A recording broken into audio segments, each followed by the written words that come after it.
مرحبا وأهلا بكم في برنامج داخل واشنطن. معكم مضيفكم روبرت ساتلوف. يوجد مثل أمريكي شهير يقول أن السياسة تتوقف عند حافة الماء، وهذا يعني أن الاختلافات بين الجمهوريين والديمقراطيين ربما تكون عميقة وقبيحة حول القضايا الداخلية، ولكن حول القضايا السياسة الخارجية، وخاصة حين يسافر الساسة إلى الخارج، ينبغي أن يكون هدفنا هو الوحدة. على أرض الواقع يصعب تحقيق هذا. في الحقيقة الاختلافات بين الحزبين الرئيسيين وحتى داخل الحزبين ربما تكون بسبيلها للتزايد. لمناقشة الجوانب السياسية للسياسة الخارجية الأمريكية يسرني أن أرحب برئيس مركز الأمن الأمريكي الجديد، أحد المعاهد البحثية الرائدة على مستوى واشنطن، ريتشارد فونتين. Welcome back to Dakhil, Washington. I'm sitting here with Richard Fontaine to talk about partisanship and American foreign policy. Thank you for joining us today. Thanks for having me. So there's a famous American saying, politics stops at the water's edge. How quaint. What's the reality? Well, I don't think politics has ever really stopped at the water's edge. This has been something that politicians have often said should happen, and they usually mean the other person's politics should stop at the water's edge, and what they think should happen in foreign policy should be what everyone gets behind. But foreign policy is like all other forms of policy. It's an inherently political process. So there are certain national security questions that the American people or many politicians will sort of rally behind in a way that they won't on domestic policy. But to imagine that all foreign policy is going to, just by virtue of being foreign policy, attract the support of both Republicans and Democrats doesn't really happen.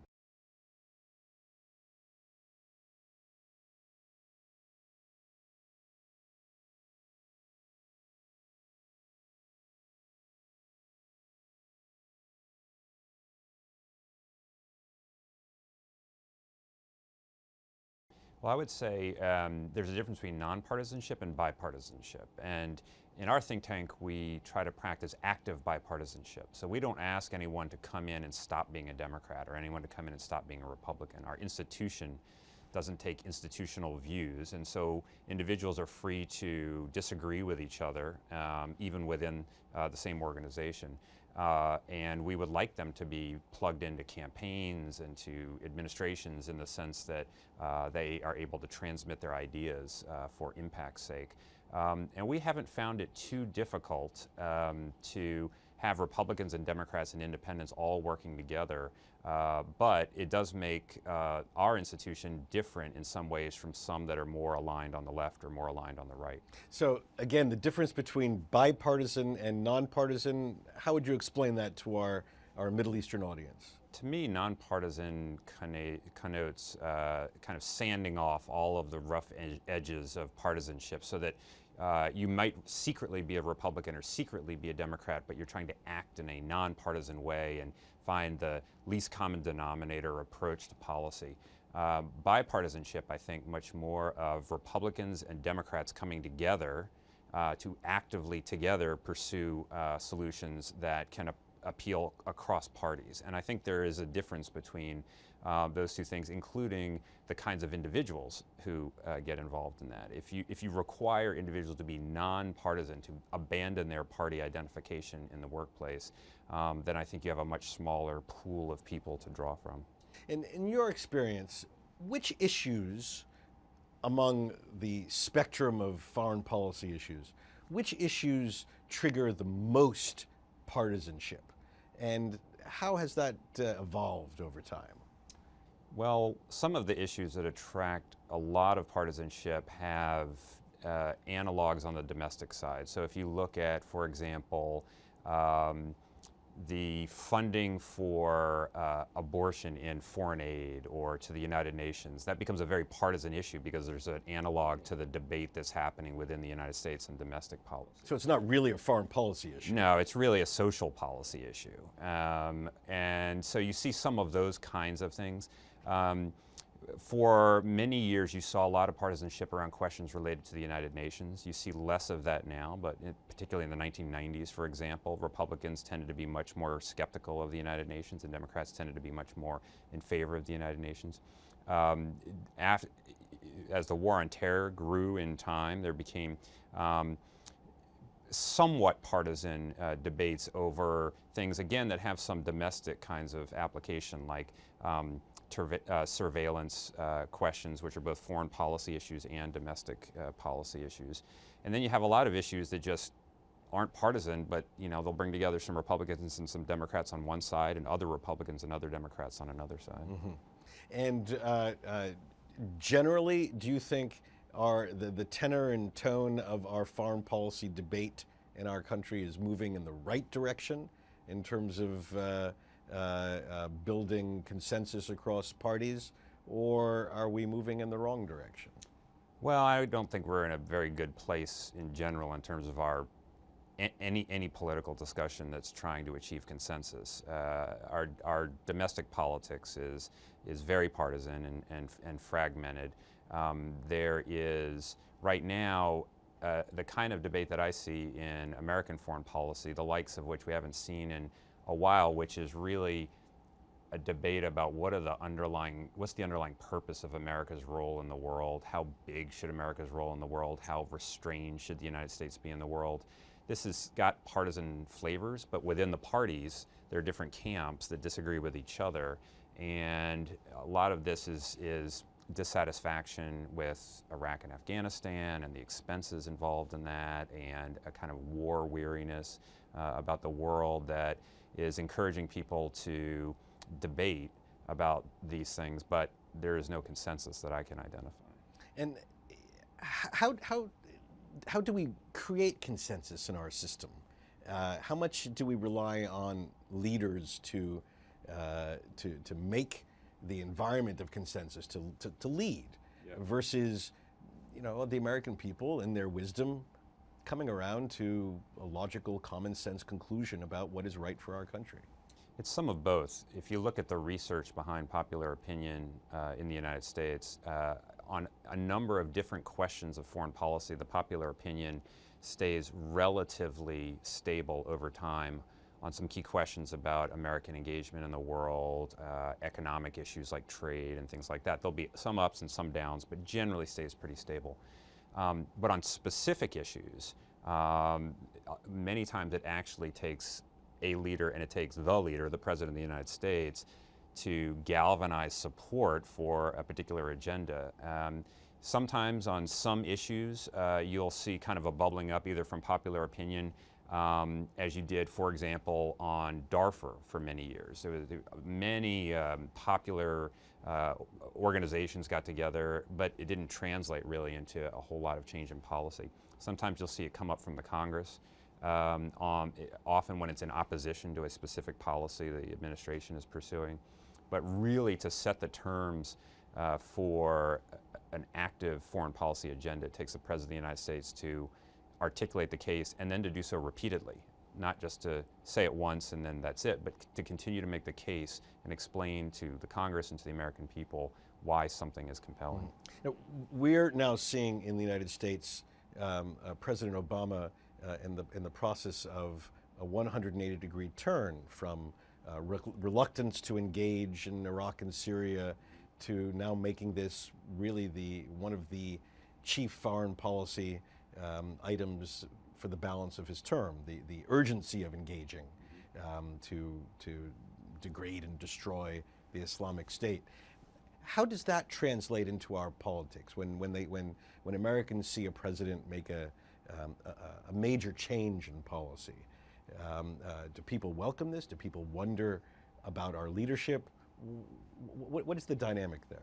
Well, again, it's some of both, and sometimes the people who welcome the change also question the leadership. They're not mutually exclusive.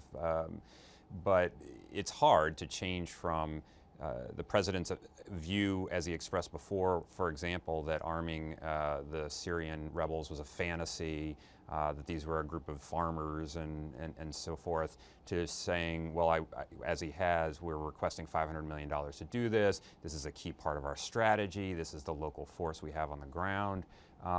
It's hard to make that shift. But it gets back to articulating the case for the shift and then continuing to make the case. It also gets to the resourcing point, and this is where Congress and sometimes the American people come in. It's one thing to say, we didn't support keeping a presence in Iraq, and we didn't support arming the Syrian rebels or airstrikes in Syria, now we do. But the now we do has to come along with dollars that are expended, military activity, programs, those kinds of things. And so you have to continue to articulate the case within the politics, and you're going to get some, you're going to create some opposition just by fact of doing that. And how long, if you look back in time, how long does it take for popular opinion to catch up to a president who articulates a new policy? A lot of it will depend on the external circumstances. So, you know, on September 12th, 2001, I think almost every American was on board with a radical shift of U.S. foreign policy, just as the president articulated, because of the attacks. If you look at the war in Iraq in 2002 to 2003, when President Bush and his administration started building the public case for that, most of the American people thought that we should not go to war in Iraq. By the end, which was nearly a year-long, essentially public campaign to articulate the case, most Americans thought we should. Most Democrats in the Senate and most Republicans in the Senate voted for the authorization of the use of military force. So some of this has to do with the external circumstances. But one of the things that is puts the president on the strongest footing is if there's some initial success in his policy, if there's a feeling that it's actually making progress toward the stated objective. And if that's the case, then I think the political support tends to go along with it. Okay, when we come back, we're going to talk not just about partisanship between Democrats and Republicans, but also deepening divisions within our two main political parties. In just a moment.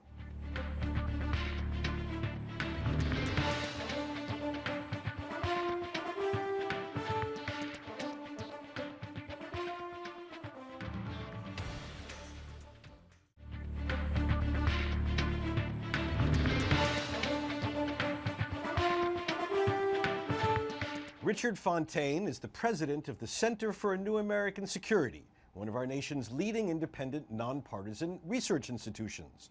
Before joining CNAS 5 years ago as a senior fellow, he served for more than 5 years as foreign policy advisor to Senator John McCain, including during the 2008 presidential campaign, and then following the election as the minority deputy staff director to the Senate Armed Services Committee. Prior to this, he served as Associate Director for Near Eastern Affairs on the National Security Council. Richard also worked in the NSC's Asian Affairs Directorate, where he covered Southeast Asia issues. A native of New Orleans, Mr. Fontaine received his undergraduate degree from Tulane University and his master's degree from Johns Hopkins School of Advanced International Studies here in Washington. So again, let me ask you not so much about polarization between Democrats and Republicans, but about emerging divisions within the Democratic Party on the one hand and the Republican Party on the other hand, and how these sort of cross divisions might be playing out, and really how we might look forward to a foreign policy debate in the 2016 presidential election. This, I think, is actually the most interesting aspect of this whole recent phenomenon of the politics of foreign policy, or the politics of national security. If you look within the Republican Party, for example, you have no longer a party that tends to be quite interventionist in security terms, and that is by instinct pro-free trade and pro-international economic markets. Instead, you have a faction. Take the Senate, for example. You have a faction, one that includes my former boss, John McCain, and a few others, that tends to be very internationalist, that believes in strong American leadership and active engagement around the world, whether that's on the trade and finance side, whether that's on the military side, and so forth, and sees a direct connection between the responsibilities that the United States takes on abroad and our safety, our security, prosperity, and freedom at home. You have another faction that I think probably includes senators like Rand Paul and others that are much more skeptical of international engagement, meaning that they wish to spend less on foreign aid than we have recently. They are much more skeptical of American military engagement and what can be achieved with American military engagement. Sometimes they are more skeptical of free trade or open economic systems, and believe that the United States has been overstretched internationally and needs to devote its time, energy, and resources at home. And that debate will really play out between now and 2016 on the Republican side. There's a similar kind of debate going on the Democratic side, but the volume is a lot lower. But what this has meant is that many times the Republicans that are more of the internationalists and the Democrats that are more in the internationalists are sometimes closer to each other than they are to the opposite folks in their own party, which makes for some interesting cross-party kinds of alliances. So to put it in personality terms, a John McCain and Hillary Clinton, Republican and Democrat, may be closer to each other than McCain and Rand Paul, or Hillary Clinton and someone much further to the left in the Democratic Party. I think that is the case. Mm-hmm. Let me ask you more specifically about Iraq. This has been now the bugaboo. Will be 25 years since we first got engaged in Iraq as a nation in war. We're about to begin we're now beginning our third major engagement, military engagement with Iraq. How do you think the American people view Iraq? This must be the ultimate swamp. A typical American must be had it up to here with Iraq. Yeah, I mean, this is an anecdote and not based on polling data, but I was recently out in Wyoming, right? I'd never been before, and I met what I like to call real Americans. They don't follow the news 24 hours a day, and they have instincts on foreign policy matters, but it's not their job. And so I talked about what I thought was the mistake of not leaving a relatively small presence of American troops behind in Iraq and not arming the Syrian rebels when we had the chance to make a difference. And they looked at me like I was crazy. That, why in the world would we want to get involved again in a place that has cost so many American lives, so many American dollars, and for which we have so little to show for it? And my sense is that view is shared by a lot of Americans who say, spent $1 trillion in Iraq, several thousand American lives lost, and many more than that in injuries, and the opportunity cost of Iraq compared to the rest of our political objectives was very, very high. And these cities, the Iraqi army collapsed. The cities have still fallen to terrorists. For me, that's not an argument to do nothing now. But I think for a war-weary American public, it may be. Again, there's got to be a connection to really build momentum with what's happening, what could happen here. And so you see now support for American airstrikes in Iraq in the polling data, and I think that stems from these videos of showing the beheadings of Americans and the warnings that administration officials have said about a domestic threat. So earlier you made the very insightful comment that the best way to build support for something like this is to have early successes. Right. In the absence of that, will the argument, it will only get worse if we don't do it, will that be successful? The argument that, no, I mean, you have to show some success. The American people, if you look at popular opinion in military engagements, they will support it if either they think that the cost of not doing it is high, we suffer the potential for an attack, but that's usually not the sufficient condition. It's also, you have to show some progress, that these sacrifices that we are making, even if it's only in terms of dollars, are generating some benefit. And that was the problem with Iraq for so long. And then you saw the public opinion swing back up in 2007 when the surge started to take effect, but it was still nowhere near what it was at the beginning of the war. And so when, describe the challenge that President Obama faces when he says at the outset, it'll be my successor who will still be fighting this. Well, this is exactly I mean, this is a monumental challenge there, and to the degree to which he wants to devote political capital to this effort, talk about it in public, use it as a topic to discuss with his international counterparts, as an agenda item with the Hill, then he's going to build that support, he will have to show some kind of progress over time, or the potential threat is going to have to look worse and worse over time. You can kind of scare people, or you can show them that there's progress, or you can do both at the same time.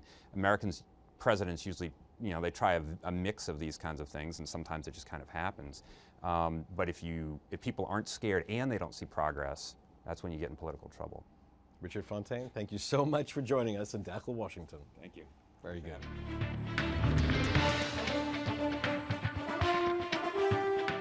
بهذا نصل إلى نهاية هذه الحلقة من برنامج داخل واشنطن.